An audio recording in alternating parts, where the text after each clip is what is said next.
आकाश में उड़ान भरना इंसान की सबसे बड़ी ख्वाहिशों में से एक है, लेकिन कभी कभी ये उड़ानें जिंदगियों का सिलसिला थाम लेती हैं। 21 नवंबर 2025 को दुबई एयर शो के आखिरी दिन एक ऐसा ही हादसा हुआ जिसने न सिर्फ एविएशन की दुनिया को स्तब्ध कर दिया, बल्कि भारत की उभरती एरोस्पेस महत्वाकांक्षाओं पर भी सवाल खड़े कर दिए। भारतीय वायुसेना का गौरव HAL तेजस फाइटर जेट एक डेमो फ्लाइट के दौरान क्रैश हो गया। इस हादसे में pilot wing commander Namansh Sayal शहीद हो गए। लेकिन दुबई एयर शो में उस आखिरी दिन क्या हुआ, कैसे विमान क्रैश हुआ, एक्सपर्ट्स ने क्रैश की वजह क्या बताई और ये एयर शो होता क्या है?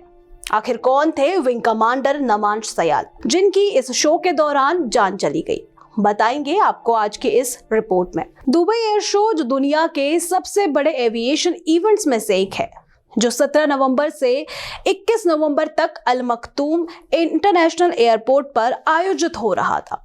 इस साल करीब 1,50,000 विजिटर्स ने इवेंट में हिस्सा लिया, जहां 1500 से ज्यादा एग्जीबिटर्स ने लेटेस्ट एविएशन टेक्नोलॉजी शोकेस की, जहां भारत भी अपना तेजस MK-1A लाइट कॉम्पैक्ट एयरक्राफ्ट लेकर आया था, जो मेक इन इंडिया का प्रतीक था। इवेंट के आखिरी दिन यानी 21 नवंबर को दोपहर करीब 2:10 पर विंग कमांडर नमांश सयाल तेजस को एक लो लेवल एरोबेटिक मैन्यूवर यानी लो रोल दिखा रहे थे। इस दौरान जेट ने शो साइट पर कई बार उड़ान भरी, लेकिन जेट ने अचानक कंट्रोल खो दिया और सीधे जमीन की ओर डाइव मार दी, जिसके बाद क्रैश साइट पर बड़ा धमाका हुआ। काला धुआं आसमान छू गया और जोर जोर से सायरन बजने लगे। इसके बाद क्रैश के फोटो और वीडियो वायरल होने लगे। वीडियो फुटेज में साफ दिखा कि जेट क्रैश के ठीक बाद आग का गोला बन गया और फिर भारतीय वायुसेना ने तुरंत स्टेटमेंट जारी किया, जिसमें उन्होंने बताया कि जेट क्रैश होने के कारण पायलट को गंभीर चोटें आई, जो घातक साबित हुई। हमारी संवेदनाएं सकुशल परिवार के साथ है। दुबई मीडिया ऑफिस ने भी पुष्टि करी कि इमरजेंसी टीम्स ने तुरंत रिस्पांस किया और फायर फाइटिंग फॉर्म से आग बुझाई गई। हालांकि ग्राउंड पर कोई हाथाहाथ नहीं हुआ, लेकिन शो को करीब 1.5 घंटे के लिए रोकना पड़ा। रूसी नाइट्स का डेमो तो चला, लेकिन US F-16 डेमो टीम ने सम्मान में अपना शो कैंसिल कर दिया। इस हादसे का सबसे बड़ा दर्द था एक जाबाज पायलट की शहादत। Wing commander Namansh Sayal IAF के अनुभवी पायलट थे, जिन्होंने तेजस पर कई सफल मिशन उड़ाए थे। सोशल मीडिया पर वायरल वीडियो में उनकी स्किल्स साफ दिखी। मैन्यूवर के दौरान जेट ने परफेक्ट लूप्स लिए, लेकिन आखिरी मोमेंट में कुछ गड़बड़ हो गई। IAF ने एक कोर्ट ऑफ इंक्वायरी गठित की, जो कि टेक्निकल फेलियर, ह्यूमन एरर या अन्य कारणों की जांच करेगी। भारत सरकार ने UAE को धन्यवाद दिया कि उन्होंने तुरंत सपोर्ट दिया और भारतीय दूतावास की टीम क्रैश साइट पर पहुंची। आपको बता दें, 34 साल के होनहार pilot wing commander Namansh Syal Himachal Pradesh के कांगड़ा जिले के एक गांव पटियाला कड़ के रहने वाले थे। उनके परिवार में उनके माता पिता, उनकी पत्नी और 6 साल की एक बेटी है। देश के जाबाज पायलट ने शुरुआती शिक्षा हमीरपुर के सैनिक स्कूल सुजानपुर टीरा में की थी। इसके बाद वे हंटर स्क्वाड्रन में रहे और वायुसेना अकेडमी से ग्रेजुएट हुए।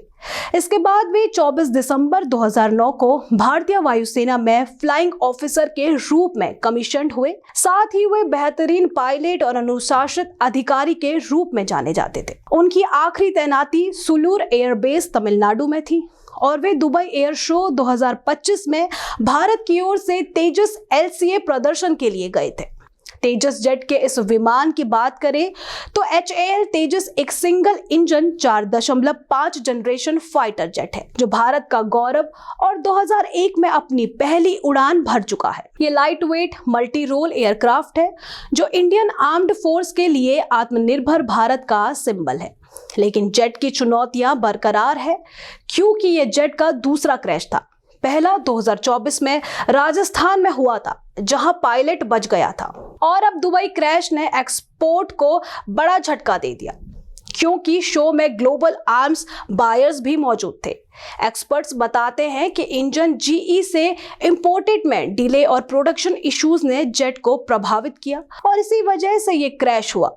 आगे एक्सपर्ट्स बताते हैं कि आईएएफ के पास अभी 29 स्क्वाड्रन है और पुराने मिग-29 जैगुआर जैसे जेट्स रिटायर हो रहे हैं। और हाल ही में सितंबर 2025 में और 97 तेजस के लिए कॉन्ट्रैक्ट साइन हुआ है। पर यह क्रैश नेशनल ट्रॉफी को एक बड़ा झटका है। लेकिन पूर्व एचएएल एग्जीक्यूटिव कहते हैं कि अब उनका फोकस डोमेस्टिक प्रोडक्शन पर है। बीते रविवार 23 नवंबर को हिमाचल पैतृक गांव पटियालगढ़ में उनका अंतिम संस्कार पूर्ण सैन्य सम्मान के साथ किया गया। उनकी पत्नी विंग कमांडर अफशान अख्तर ने आंसुओं से भरी आंखों से उन्हें सलामी दी, जबकि उनकी बेटी उनके पार्थिव शरीर के पास खड़ी होकर पिता को अलविदा कह रही थी।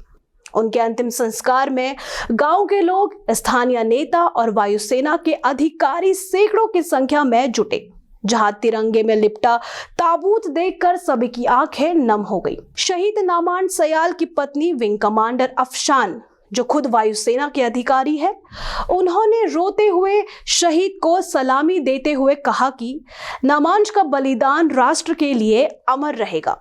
वीडियो में वे आंसुओं से भीगती हुई सलामी देती नजर आई, जबकि बेटी उनके कंधे पर सर टिकाए खड़ी थी। साथ ही पिता जगतनाथ सयाल ने कहा कि ये न केवल हमारा बल्कि राष्ट्र का नुकसान है। नामांश ने कभी निराश नहीं किया तो मां बीना देवी ताबूत को छूते ही रो पड़ी। घटना के बाद गांव सन्नाटे में डूबा हुआ है। जिस घर से हर सुबह हंसी और उड़ान की बातें गूंजा करती थी, आज वहां सिर्फ आंसुओं की गूंज है। लेकिन अब सवाल ये है कि क्रैश टेक्निकल फेलियर था या फिर मैन्यूवर के दौरान ही कुछ गड़बड़ हुई। और घटना के बाद अब ग्लोबल बायर्स का भरोसा तेजस पर कैसे बरकरार रहेगा? क्या एयर शो में सेफ्टी स्टैंडर्ड्स को और सख्त करने की जरूरत है? साथ ही ये भी कि पायलट सयाल के परिवार को क्या सपोर्ट मिलेगा? आईएएफ और सरकार की तरफ से परिवार के लिए क्या कदम उठाए जाएंगे? आज की रिपोर्ट में इतना ही। बाकी की तमाम जानकारी के लिए बने रहिए हमारे साथ।